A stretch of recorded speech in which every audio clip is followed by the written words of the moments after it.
इसमें वेणुगीत का वर्णन है। जब तक गोविंद घर में ही रहते थे, गोपियां वहीं दर्शन कर लेती थी, लेकिन जब ठाकुर जी गायें चराने के लिए जाने लगे, वे उनके विरह में तड़पती हैं, तो घर के सारे गृह कार्यों का संपादन करने के बाद एक साथ बैठ करके भगवान के गीत गाती हैं। और ये आज भी माताओं को करना चाहिए, लेकिन अब माताएं बहुत बिजी हैं, अब नहीं कर पाती। पुराने जमाने में 24 घंटा काम करने के बाद में भी माताओं की ढोलक बजती थी और कीर्तन होता था। अब तो वो क्या पिट्टी या किट्टी, क्या कुछ नया काम चालू हो गया है, किट्टी पिट्टी जो भी होता हो, उसमें नए नए काम शुरू किए हैं माताओं ने।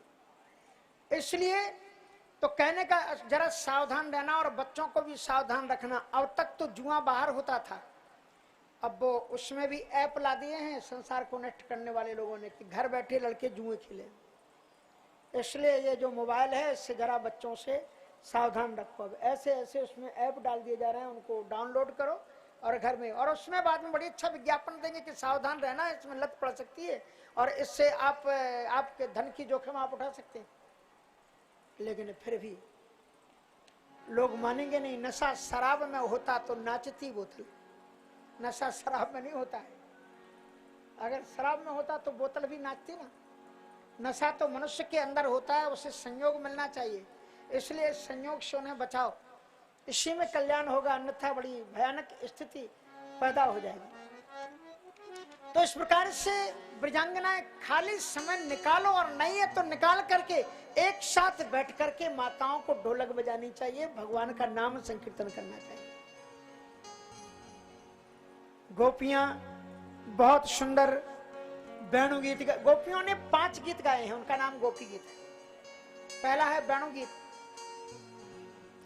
और उसके बाद में उनका प्रणय गीत, गोपी गीत जो विरह गीत है, और उसके बाद में है युगल गीत, और उसके बाद में है भ्रमर गीत। ये 5 गीत हैं जो गोपियों ने गाए। इससे पहले गीत में गोपियां कहती हैं, बहुत सुंदर वो गीत गान करती हैं, और गीत गान करते हुए गोपियों ने बहुत सुंदर वर्णन किया कि थम शरत स्वच्छ जलम पद्माकर, शरद ऋतु आ गई, पद्माकर सुगंधिना न्यवसद वायुना वातम सगो गोपाल कोच्युतः। भगवान श्याम सुंदर वराह पीडम, वरिया मानी मोर, आपीड मानी उसका पंख, जिन्होंने मोर का पंख धारण किया। नटवर बप्पू, उनका नटवर बप्पू, नटेशु वराह इति नटवरा। नटवर उससे कहते थे जो नट होता था, जमुड़े को नचाता था, कितने भिन्न भिन्न रूप जादू दिखा करके, पर सबसे बड़े नटवर तो मेरे गोविंद हैं। नट मरिकट एवं सब ही नचावत, राम खगेश वेद अस गावत। सारी दुनिया उन्हीं के इशारे पर नाच रही है। बरहा पीडम नटवर बपुहु कर्णयो कर्णिकारम बिभ्रत वासाह कनक कविशम वैजयंतीम चमालाम रंध्रान वैनो रधर सुदया पूर्यन गोपवृंदैर वृंदारण्यम शपथ गमनम प्रावसद गीत कीर्ति। गौचरण लीला करने के बाद में नंदनंदन भगवान श्याम सुंदर गौधूली बेला में जब लौटते हैं, बांसुरी बजाते हुए लौटते हैं, और जब गोविंद गाय चराने के लिए जाते हैं तो गायें प्रसन्न होती हैं, उन्मत्त होती हैं, और ब्रजांगनाएं ढीली पड़ जाती हैं, क्योंकि अब गोविंद का पूरे दिन भर बिछोई रहेगा। सांझ को जब गायें लौट के लेकर के आते हैं गोविंद, तो गायें थोड़ी शीतल होती हैं कि अब रात्रि भर का वियोग रहेगा। तो उस समय पर गोपियों ने जो बांसुरी सुनकर के, बांसुरी के ऊपर उन्होंने गीत गाया है, अलग अलग उन्होंने बातें कही हैं उस संदर्भ में, और वो कहते हैं कि अक्षण्णताम फलमिदं न परम विदामः सख्यः पशूनन विविशयतोर्वियस्यैः भक्तं ब्रजेश श्रुतियोरणु वेणुजुष्टं कैर्वाणि पीत मनोरक्त कटाक्ष मोक्षम। कहते सखी आखिन को फल एक सही, सुंदर छविधाम विलोकन को। अक्षण्णताम फलमिदं, आंखों का अक्षण्ण फल यही है कि नटनागर मुरली मनोहर श्याम सुंदर का दर्शन किया जाए। जब वो बांसुरी बजाते हैं तो जमुना का जल स्तब्ध हो जाता है, पत्थर की तरह ठहर जाता है। जब वो बांसुरी बजाते हैं तो पत्थर की तरह जो गिरिराज जी हैं उनमें झरने फूट जाते हैं। जो चेतन कहूं जड़ करे और जड़े करे चेतन, अस समर्थ रघुनायक हैं। ऐसे मेरे गोविंद हैं। तो महाराज जब वो बांसुरी बजाते हैं, कहा ये बांसुरी नहीं बजा रहे हैं, ये भगवान शंकर की आराधना कर रहे हैं। त्रेता में भगवान राम को प्राप्त करने के लिए सीता ने गौरी का पूजन किया था, और ये द्वापर में राधा को प्राप्त करने के लिए गोविंद भगवान शंकर जी का पूजन कर रहे हैं। वो कैसे? कहा ये जो बांसुरी है ना, बांस की बनी हुई है। और रुद्र यामल को उपनिषद में लिखते हैं वंशस्तु भगवान रुद्राह, बांस भगवान रुद्र ही तो है। इसलिए ये बांसुरी और कोई नहीं, साक्षात भगवान शिव है। जब ये ब्राह्मण लोग किसी देवता का पूजन करते हैं तो श्रेष्ठ मंत्र का उच्चारण करने के बाद में आश्रम समर्पयामि कहकर के पुष्प रखते हैं। पुष्प क्यों? क्योंकि पुष्प अत्यंत सुकोमलता का प्रतीक माना जाता है। गोविंद भी भगवान शिव का आवाहन करते हैं अनुष्ठान करने के लिए, तो कहते हैं मैं आपको फूल कहां से लाऊं, आप मेरे सुकोमल अधरोष्टों पर पधार जाओ। और इस प्रकार से बांसुरी के रूप में भगवान शिव को अपने अधरोष्टों पर पधराते। और फिर कहते हैं छत्र धारण कराया जाता है देवता के ऊपर, तो बरहा पीडम नटवर वकू, ये जो मोर का पंख है ऐसा प्रतीत होता है मानो कि बांसुरी रूपी शिव के ऊपर उन्होंने छत्र लगा दिया है। फिर चमर भी डुलाई जाती है। चमर कैसे है? तो कहते हैं कि ये जो दो कानों में कुंडल है कि भगवान कृष्ण वो कुंडल हिला रहे हैं।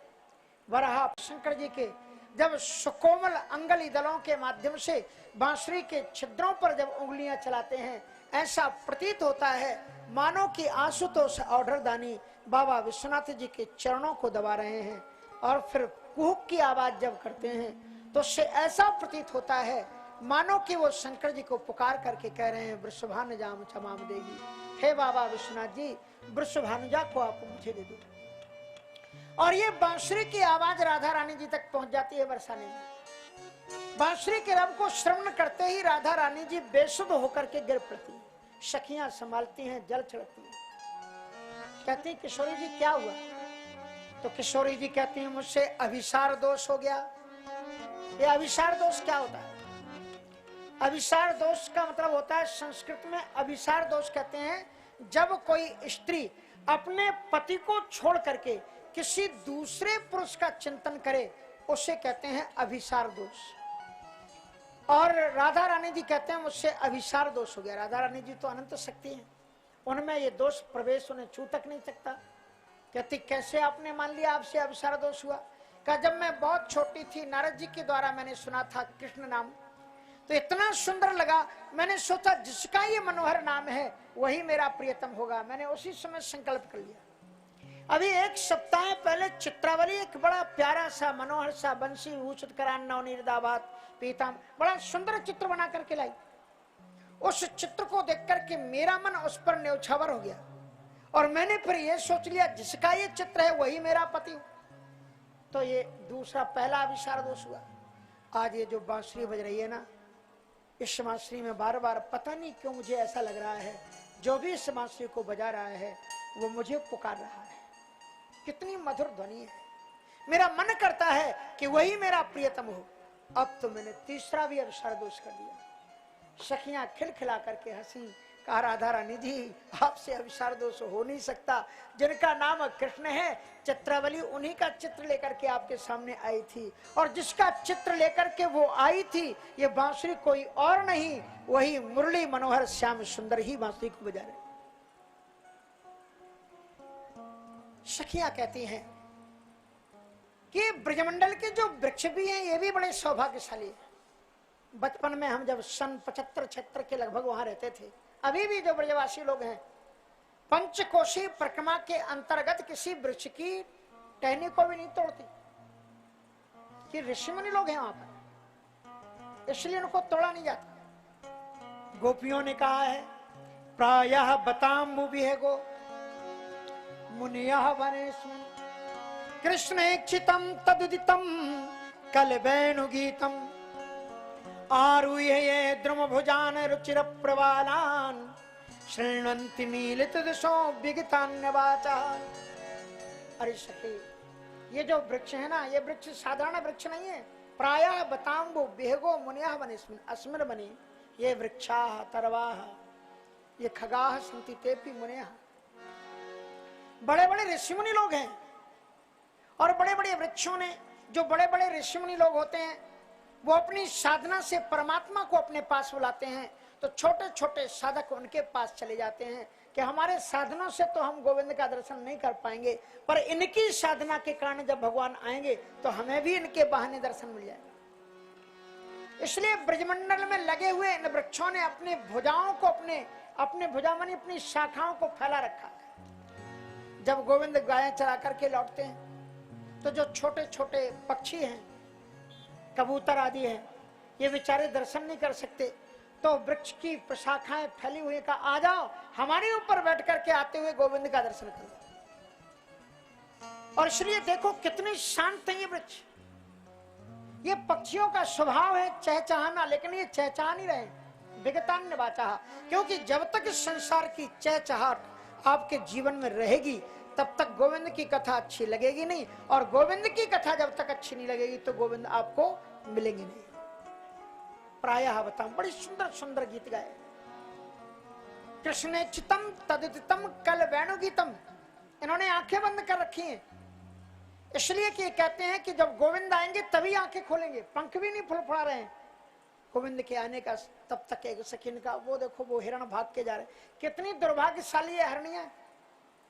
जब तक गोविंद नहीं आए थे यहाँ खड़ी थी, और जब गोविंद की बांसुरी सुनाई पड़ रही है, वो थोड़ी देर में यहाँ से निकलने वाले, ये हरणियां यहाँ से भाग रही हैं, ये बड़ी दुर्भाग्यशाली है।